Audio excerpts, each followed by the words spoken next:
விசிகா தலைவர் தொல் திருமாவளவன் நம்மோடு இணைந்திருக்கிறார். அவரிடம் பேசலாம். சார் வணக்கம் சார். சார், வைகை செல்வனை கடந்த 2 நாட்களுக்கு முன்னாடி தான் நீங்க சந்திச்சீங்க. அது வந்து நட்பு ரீதியான சந்திப்புன்னு நீங்க சொல்லியிருந்தீங்க. அதே மாதிரி நேற்று இரவு பேசும்பொழுது ஒரு பொதுக்கூட்டத்தில் அதிமுக கூட கூட்டணி சேரலாம், ஆனா பாஜகவும் பாமகவும் இருக்கிறதுனால நம்மளால சேர முடியல அப்படின்னு சொல்லி ஒரு வார்த்தையை நீங்க சொல்லியிருந்தீங்க. சோ திமுக கூட்டணியிலிருந்து வெளியே வர்றதுக்கான ஒரு வாய்ப்பு இருக்கா, இல்ல திமுக கூட்டணியில அதிகமான சீட்டு கேட்பதற்கான ஒரு இதுவா நீங்க எடுத்துக்கிறீங்க? இந்த கேள்வி திரும்ப திரும்ப பல மாதங்களாக கேட்டுக்கொண்டே வருகிறீர்கள். ஏற்கனவே நான் தெளிவாக பதில் சொல்லியிருக்கிறேன்.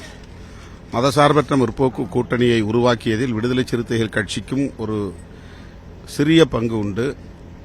ஆகவே அந்த கூட்டணியை வெற்றிகரமாக முன்னெடுத்துச் செல்ல வேண்டிய பொறுப்பு விடுதலை சிறுத்தைகள் கட்சிக்கும் உண்டு.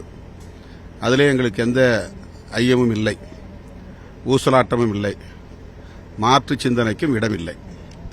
சார், அப்போ திமுக கூட்டணி பலமா தான் இருக்குது இன்னும் வரை, அப்படிதான் நினைக்கிறீங்க? திமுக கூட்டணி வலுவாக இருக்கிறது. அந்த வலிமையை பாதுகாக்க வேண்டிய பொறுப்பு எங்களுக்கும் இருக்கிறது. சார், தமிழ் தேசியம் பேசிக்கிட்டு பெரியாரை எதிர்க்கிறவங்க கிட்ட ரொம்ப ஜாக்கிரதையா இருக்கணும் அப்படி சொல்லி நீங்க சொல்லியிருந்தீங்க. அது ஏன், அது என்ன நிர்பந்தம் சார்? அதுக்கு என்ன காரணம்? தமிழ் தேசியம் என்பது இந்திய தேசிய எதிர்ப்பில்தான் அடங்கியிருக்கிறது. இந்திய தேசியம் எது என்று தெளிவுபடுத்தாமலேயே, இந்திய தேசியம் தமிழ் தேசியத்திற்கு எப்படி எதிராக இருக்கிறது என்பதை பற்றி சொல்லாமலேயே திராவிட கட்சிகளை எதிர்ப்பது, பெரியாரை எதிர்ப்பது என்பது திசை திருப்பும், மடைமாற்றும் ஒரு சதி முயற்சி. அது எந்த வகையிலும் தமிழ் தேசியத்திற்கு உதவாது. திமுக எதிர்ப்பில் தனிப்பட்ட முறையில் அவர்கள் வளர முடியுமே தவிர அது தமிழ் தேசியத்தை வென்றெடுக்க துளியளவும் உதவாது. கூட்டணி கட்சிகள் வந்து அதிக சீட் இந்த சட்டமன்ற தேர்தலில் கேட்கணும் அப்படின்னு சொல்லிட்டு இருந்தாங்க.